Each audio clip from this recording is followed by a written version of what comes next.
2026ஆம் ஆண்டின் மத்தியில உக்ரைன் போர்க்களம் இதுவரை இல்லாத மிகப்பெரிய வான்வழி தாக்குதல் யுத்தத்திற்கு தயாராகிட்டு இருக்கு. ஒரு பக்கம் மேற்கத்திய நாடுகள் விதித்த ஆயிரக்கணக்கான தடைகளை சல்லி சல்லியா நொறுக்கி, ரஷ்யா புதிய Su-35S அதாவது சூப்பர் ஃபிளாங்கர் புது வேரியண்ட் அறிமுகப்படுத்தி உக்ரைனுக்கு எதிரான முன்களத்துல அறிமுகப்படுத்தியிருக்காங்க. இதற்கு தக்க பதிலடி உக்ரைன் கிட்ட இருக்கான்னு தெரியல. ஆனா ஸ்வீடன் உக்ரைனுக்கு கொடுத்திருக்காங்க. ஸ்வீடன் அரசு சுமார் 2.7 மில்லியன் ராணுவ உதவியாக 16 அதிநவீன JAS-39 C/D வேரியன்ட் கிரிப்பன் போர் விமானங்களை உக்ரைனுக்கு இலவசமா வழங்க உத்தரவிட்டிருக்காங்க. அது என்ன இலவசமா?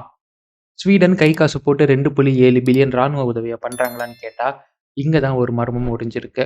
சுமார் 2 வருஷமாக உக்ரைனுக்கு ஐரோப்பிய ஒன்றியத்தால கொடுக்க வேண்டிய 90 பில்லியன் யூரோ அப்படிங்கிற அந்த எய்ட் ஹங்கேரியின் விக்டர் ஓர்பன் மூலியமாக பிளாக் செய்யப்பட்டுட்டு இருந்தது. அந்த ஸ்லோவாக்கியா இதற்கு மறைமுகமா ஆதரவு தெரிவிச்சிருந்தாங்க. ஆனா விக்டர் ஓர்பனின் ஆட்சி கவிழ்ந்த பிறகு ஸ்லோவாக்கியாவும் இதுல இருந்து விலகிட்டாங்க. ஸோ இப்போ அந்த 90 பில்லியன் எய்ட் அப்படிங்கிறதுக்கான பிளாக்கேஜ் எதுவும் இல்லை, அன்பிளாக் ஆயிருச்சு. ஸோ அந்த 90 பில்லியன் எய்ட்ல இருந்து தான் சுமார் 2.7 பில்லியன் பணத்தை ஸ்வீடன் எடுத்துக்கிட்டு உக்ரைனுக்கு இலவசமாக அந்த போர் விமானங்களா வழங்க போறாங்க. இதுதான் அந்த இலவசமாக வழங்க உத்தரவு. ஓகே, ரஷ்யாவின் பில்லியன் டாலர் ஆதிக்கத்தை இந்த ஸ்வீடனின் ஹைவே அசசின் முடிக்க போகுதா? இல்ல ப்ரூட் ரஷ்யன் இன்ஜினியரிங் இந்த இடத்துல ஜெயிக்க போகுதா? உக்ரைன் வான்பரப்பை இனி யார் ஆள போறாங்க? இதற்கான முழுமையான டெக்னிக்கல் ரியாலிட்டியா இன்னைக்கு நம்ம டீகோட் பண்ண போறோம் ஸ்டெப் பை ஸ்டெப்பாக. ஸோ நீங்கள் பார்த்து கொண்டிருப்பது ஆயுதம் அறிவோம். ஆயுதம் அறிவோம் அப்படிங்கிறது ஒரு தமிழ் டிஃபென்ஸ் டீகோட் சேனல். பிரத்யேகமாக ஆயுத தொழில்நுட்பங்கள், டிஃபென்ஸ் ஓரியன்டட் நியூஸ் உங்களுக்கு வழங்கப்படும். Especially Indian defence news. So இது மாதிரி விஷயங்களை நீங்க ஆர்வமாக இருந்தீங்கன்னா இது உங்களுக்கான சேனல் தான்.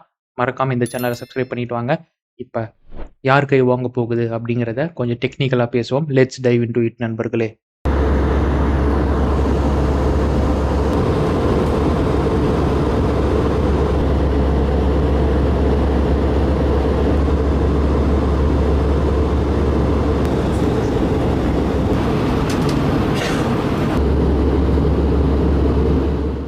மேற்கத்திய நாடுகள் எவ்வளோதான் தன்னால முடிஞ்ச அளவுக்கான தடைகளை ரஷ்யாவுக்கு எதிராக போட்டாலும், சைபீரியால உள்ள கொமோஸ்லாஸ்கான ஒரு தொழிற்சாலையிலிருந்து புதிய புதிய Su-35S போர் விமானங்கள் ரஷ்யா தொடர்ந்து உற்பத்தி பண்ணி முன்களத்துக்கு அனுப்பிச்சுக்கிட்டு இருக்கிறாங்க.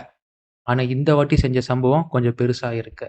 இந்த வாட்டி புதிய Su-35S சூப்பர் ஃபிளாங்கர் அப்படிங்கிற upgraded thrust vectoring and superior sensor fusion capability உள்ள ஒரு புது வேரியண்டான Su-35S முன்களத்துக்கு அனுப்பிச்சு விட்டுருக்காங்க உக்ரைனுக்கு எதிராக ரஷ்யா.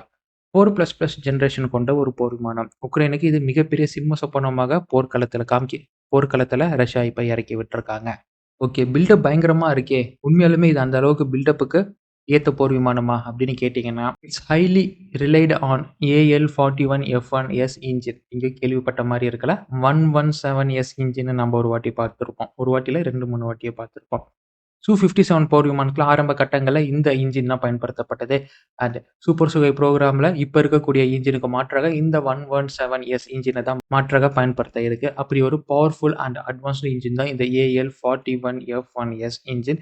இந்த இன்ஜின் இதில் இருக்கக்கூடிய 3D thrust vectoring turbo fans and thrust vectoring nozzles இந்த போர் விமானத்தை 3D வடிவில் சுழற்றி எல்லா திசையிலும் பறக்க வைக்க முடியும். காற்றுல விமானத்தை அப்படியே தலைகீழ நிறுத்தி வைக்க முடியும். புகச்சோவ், கோப்ரா மற்றும் ஃப்ரோலோவ் சக்ரா போன்ற அதிபயங்கரமான மெனு வரிசை இந்த போர் விமானத்தினால பண்ண முடியும் with the help of AL-41S powerful thrust vectoring 3D thrust vectoring engines. இதுல இர்பிஸ்-E அப்படிங்கிற PESA passive electronically scanned array radars அப்படிங்கிறது பயன்படுத்தப்பட்டிருக்கு. என்னதான் இது தற்கால போர்க்காலத்தில் அவுடேட்டடா இருந்தாலுமே ஸ்டில் இது ஒரு ஸ்ட்ராங்கஸ்ட் அண்ட் பவர்ஃபுல் ரேடார் தான். 20 கிலோவாட் பவரை பயன்படுத்தக்கூடிய PESA radar. For an example, ஒரு சாதாரண 3 மீட்டர் ரேடார் கிராஸ் செக்ஷன் உள்ள ஒரு போர் விமானத்தை இதை கண்டுபிடிக்கணும் அப்படின்னா சுமார் 350 கிலோமீட்டர் தொலைவில் இருந்து இதனால கண்டுபிடிக்க முடியும் 3 மீட்டர் ரேடார் கிராஸ் செக்ஷன் உள்ள போர் விமானத்தை. ஸோ ரஃப்லி இது அப்படியே ரேஷியோவில் நம்ம எடுத்துக்கிட்டோம்னா 3 மீட்டருக்கு 300 கிலோமீட்டர்னு நீங்கள் எடுத்துக்கோங்க. 2 மீட்டர் ரேடார் கிராஸ் செக்ஷனுக்கு 200 metre and 1 metre radar cross செக்ஷனுக்கு 100 மீட்டர் அண்ட் 0.5னா என்னன்னு உங்களுக்கே தெரியும். ஸோ இது ஒரு பக்கம் நீங்கள் நோட் பண்ணி வச்சுக்கோங்க. கிரிப்பனை பேசும்போது இது ரொம்ப முக்கியமாக பயன்படும். ஸோ இந்த ரேடார் இந்த போர் விமானத்தில் பயன்படுத்தப்பட்டிருக்கு. அண்ட் இந்த போர் விமானத்துடைய பலவீனமாகவும் இந்த ரேடார் தான் பார்க்கப்படுது. ஏன்னா PESA ரேடார் அதிக பவர் கொண்டதாக இருந்தாலும் ஒரே மாதிரியான ஃப்ரீக்வன்சி உள்ள சிக்னல்ஸை மட்டும்தான் இதனால் எமிட் பண்ண முடியும். அண்ட் இந்த சிக்னல்ஸை இப்போ இருக்கக்கூடிய AESA ரேடார் நல்லா கரைச்சி குடிச்சிருக்கும் காரணத்தினால ஆப்போசிட் பார்ட்டியோடைய ரேடார் AESAவாக இருந்து லாங் ரேஞ்ச் டிடெக்ஷன் கேப்பபிலிட்டியாக இருந்துச்சுன்னா அசால்ட்டா இந்த பிஇஎஸ்ஏ ரேடாரை ஐடென்டிஃபை பண்ணி இத ஜாம் பண்ணும் திறன் கொண்டது. ஜாம ரெசிஸ்ட் பண்ணும் திறன் இந்த பிஇஎஸ்ஏ ரேடாருக்கு இருக்கான்னு கேட்டா, அதுவும் இந்த IRBC ரேடாருக்கு இல்ல. என்னதான் ரஷ்யா சொந்தமா இந்த போர் விமானத்த தயாரிச்சாலும், மேற்கத்திய நாடுகளுடைய சாங்ஷன்ஸ்லேருந்து தப்பிச்சாலும், சுமார் 800க்கும் மேற்பட்ட சிப்ஸ் கள்ள சண்டையிலிருந்து வாங்கப்பட்டது. அமெரிக்காவின் Zinling FPGAs இதில பயன்படுத்தப்பட்டிருக்கு. டெக்சாஸ் இன்ஸ்ட்ருமென்ட்டோட DSPs இதில பயன்படுத்தப்பட்டிருக்கு. அண்ட் அனலாக் டிவைசஸ் கன்வெர்ட்டர்ஸ் இதில பயன்படுத்தப்பட்டிருக்கு. TSV-501 mission computers and navigation systems அப்படிங்கிறது எல்லாமே இதில பயன்படுத்தப்பட்டிருக்கு. சுமார் இது மாரி 800க்கும் மேற்பட்ட chips and important components shell companies மூலியமா western nations like Japan, America மாரியான நாடுகள்கிட்ட இருந்து இறக்குமதி செஞ்சு இதில பயன்படுத்தப்பட்டிருக்கு அப்படிங்கிறத உக்ரைன் இன்டெலிஜென்ஸ் பியூரோ கண்டுபிடிச்சிருக்காங்க. இந்த போர் விமானத்த பவர் பண்ணக்கூடிய முக்கியமான பாகங்கள் ஸ்டில் அமெரிக்கா மாரியான நாடுகள் கிட்ட இருந்து தான் வந்துகிட்டு இருக்கு. சரி, இதோடைய காம்பேக்ட் ரோல் என்ன?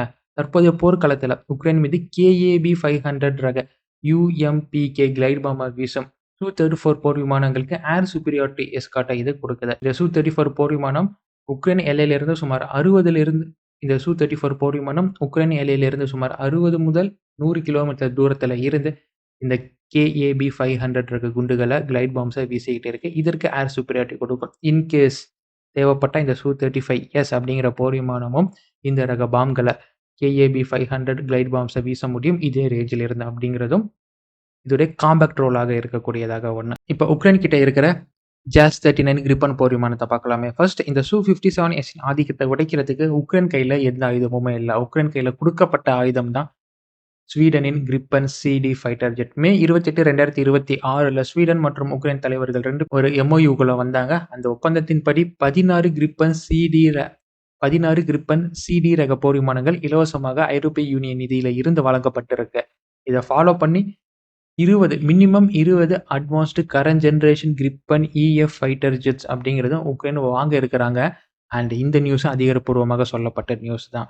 அடுத்த 10 மாதங்கள்ல நம்ம மேல பார்த்த 16 கிரிப்பன் CD ரக போர் விமானங்கள் உக்ரைன் கையில கிடைச்சிடும். அண்ட் ஆல்ரெடி உக்ரைனிய ஃபைட்டர் பைலட்ஸ் இந்த போர் விமானங்களை இயக்கிறதுக்கான ட்ரைனிங்ல ஈடுபட்டுக்கிட்டு இருக்கிறாங்க. ரொம்ப முக்கியமான ஒண்ணு, அன்லைக் அமெரிக்கன் ஃபைட்டர் ஜெட்ஸ், இது யூரோப்பியன் ஃபைட்டர் ஜெட் அப்படிங்கிற காரணத்தினால இதோட மேனுவல் அண்டர்ஸ்டாண்ட் பண்றதா இருக்கட்டும், இந்த போர் விமானத்தை எப்படி ஹேண்டில் பண்ணணும், என்ன டெக்னாலஜி அப்படிங்கிறத ஈஸியாக ஐடென்டிஃபை அண்ட் அண்டர்ஸ்டாண்ட் பண்ண முடியும்.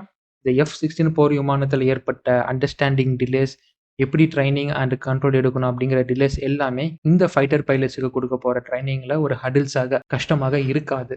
இது மிகப்பெரிய சாதகமாக உக்ரைனுக்கு இருக்கு. ஸோ மினிமல் டைம்ல இவங்கனால இந்த போர் விமானத்தை வாங்கி இயக்க முடியும். Su-35S பார்க்கும்போது பிரம்மாண்டமான ஒரு போர் விமானமாக தெரியும். அது தன்னோட ஆயுதங்களோடு பார்க்கும்போது அதோடைய RCS 10 மீட்டர்ல இருந்து 15 மீட்டர் ஸ்கொயராக இருக்கும். RCS ரேடார்ல பார்க்கும்போது ஒரு பெரிய லாரி இருக்கிற மாதிரி தெரியும். அந்த அளவுக்கு ஸ்ட்ராங்கான ரேடார் சிக்னேச்சரை இந்த போர் விமானம் கொடுத்துக்கிட்டு இருக்கு. ஆனா கிரிப்பன் இதற்கு அப்புறம் கான்ட்ராஸ்ட் ஆனது ரொம்ப சின்னது. அதோடைய மொத்த RCSமே, அதாவது வித் வெப்பன் பேலோட், அதோடைய RCS 0.5 to 1 மீட்டர் ஸ்கொயராக இருக்கு. ஸோ நம்ம ஆரம்பத்தில் சொன்னோம் பார்த்தீங்களா, 350 கிலோமீட்டர் தூரத்துல 3 மீட்டர் RCSல இருக்கிற போர் விமானத்தை இதனால ஃபைண்ட் பண்ண முடியும். அப்படியே குறைச்சிக்கிட்டு வந்தோம் பார்த்தீங்களா. ஸோ அதை இந்த இடத்துல நினைவு கூறி பாருங்க. அது ரேஷியோ படி 0.5 to 1 மீட்டர் ஸ்கொயர் RCS இருந்துச்சுன்னா அதனால எவ்வளவு தூரத்துல இருந்து பார்க்க முடியும்னு. ரஃப்லி 100ல இருந்து 120 கிலோமீட்டர் தூரத்துல தான் இந்த IRBC ரேடார் அப்படிங்கிறதுனால கண்டுபிடிக்க முடியும். அதாவது ரஷ்ய ரேடாருக்கு கிரிப்பன் ஒரு சிறிய பறவை போல தெரியும். ஆனா கிரிப்பன் ரேடாருக்கு ரஷ்ய போர் விமானம் ஒரு பெரிய லாரி போல தெரியும். இந்த கிரிப்பனுடைய மிக ஆபத்தான ஆயுதமே இதோடைய டேட்டா லிங்க் சிஸ்டம் தான். Tactical information data link system. 4 கிரிப்பன் போர் விமானங்கள் வானத்துல பறக்குதுன்னு வைங்களேன். அந்த சினாரியோல 3 கிரிப்பன் போர் விமானங்கள் தங்களுடைய ரேடார்களை ஆஃப் பண்ணிட்டு பேசிவாக பறந்துட்டு இருக்கும், சைலண்ட் மோட்ல. ஆனா 4வதா இருக்கக்கூடிய ஒரு கிரிப்பன் மட்டும் தன்னோட ரேடார் ஆன் பண்ணிட்டு இருக்கும். ஆனா அந்த 4வது கிரிப்பன் போர் விமானத்தின் ரேடார்ஸ்ல தெரியக்கூடிய டீட்டெயில்ஸ் எல்லாமே tactical information data link system மூலியமாக மீதி 3 போர் விமானங்களுக்கும் பகிர்ந்தளிக்கப்படும். இதனால ரஷ்யாவுக்கு என்ன பாதகம்னா, ரஷ்யாவின் Su-57S போர் விமானம் Su-34ஓட மட்டும் வருது, அந்த ஒரு யூனிட் மட்டும் வருதுன்னா Su-35Sக்கு தெரியாது தான் முன்னாடி 4 போர் விமானங்கள் இருக்கு அப்படின்னு. அதை நினைச்சிட்டு இருக்கும் ஒரு போர் விமானம் தான் நமக்கு முன்னாடி இருக்கு அப்படின்னு. பட் கிரவுண்ட்ல S-400 மாதிரியான பவர்ஃபுல் ரேடார் சிஸ்டம்ஸ் இருக்கு. அந்த கதை வேற. எப்பயுமே உக்ரைனின் அட்வான்ஸ்டு ஃபைட்டர் ஜெட்ஸ் போர்க்களங்கள்ல பயன்படுத்தப்படுது அப்படின்னா, ஃபர்ஸ்ட் ரஷ்யா தாக்குறது அதோடைய ரன்வேஸ். அதோடைய ரன்வேஸ்னு மட்டும் அடிக்க மாட்டாங்க. உக்ரைன்ல என்னென்ன ரன்வேஸ் இருக்கு, ரஷ்யானால எந்தெந்த ரன்வேஸ் எல்லாம் பாசிபிளி அடிக்க முடியும் அப்படிங்கிறத பார்த்து எல்லா ரன்வேஸுமே அடிச்சு உடைச்சிருவாங்க. ஃபைட்டர் ஜெட்ஸை டேக் ஆஃப் ஆக முடியாது. இது ஒரு லெகசி டாக்டிக்ஸ். ஆனா இந்த வாட்டி இந்த டாக்டிக்ஸ் எடுபடாது உக்ரைனுக்கு எதிராக. ஏன்னா, இந்த கிரிப்பன் போர் விமானங்கள் ஜஸ்ட் ஹைவேல இருந்து கூட அண்ட் சிட்டி ரோட்ஸ்ல இருந்து கூட டேக் ஆஃப் ஆக முடியும். எப்படி இந்தியால சம்டைம்ஸ் Su-30 போர் விமானங்கள், ரஃபேல் போர் விமானங்கள் ஹைவேஸ்ல இருந்து இயக்கி பார்க்குறாங்க, டெஸ்ட் பண்றாங்க. அதே மாரி டெஸ்டட் ஒன் தான் இந்த கிரிப்பன் ஃபைட்டர் ஜெட். ஸோ இதற்கு ரன்வே இருக்கணும்னு தேவையில்ல. ஜஸ்ட் ரோடு இருந்தா போதும். சிட்டி ரோட்ஸ் இருந்தா போதும். அண்ட் ரொம்ப முக்கியமா வெறும் 500 மீட்டர் உள்ள ஒரு சாலை இருந்தாவே போதும். அதே மாரி கிரவுண்ட் க்ரூ அப்படிங்கிறவங்களும் பெருசா தேவைப்பட மாட்டாங்க. 5 பேர் கொண்ட கிரவுண்ட் க்ரூ இருந்தா போதும். 15 நிமிஷத்துல நிரப்பப்படும் எரிபொருளே இதற்கு போதுமான பறக்கும் சக்தியை கொடுக்கும் வகையாக இருக்கு. ஸோ கிரவுண்ட் க்ரூ கம்மி அண்ட் ரீஃபில்லிங் டைம் கம்மி. முக்கியமா இது take off and take down பண்றதுக்கு ஏர் ஸ்ட்ரிப்போ இல்ல ரன்வேஸோ தேவையில்ல. ஜஸ்ட் 500 மீட்டர் உள்ள ஒரு ரோடு இருந்தா போதும். இட் கேன் டூ எனிதிங் அப்படிங்கிறது தான் இருக்கு. ஸோ இப்போ வரைக்கும் பார்த்தது பாதி மட்டும் தான். ஸோ இதிலேயே நீங்க கணக்கு போட்டுறாதீங்க. இப்போ மீதி பாதிய பார்க்க போறோம். அதாவது இது ஏந்தி செல்லக்கூடிய ஆயுதங்கள்.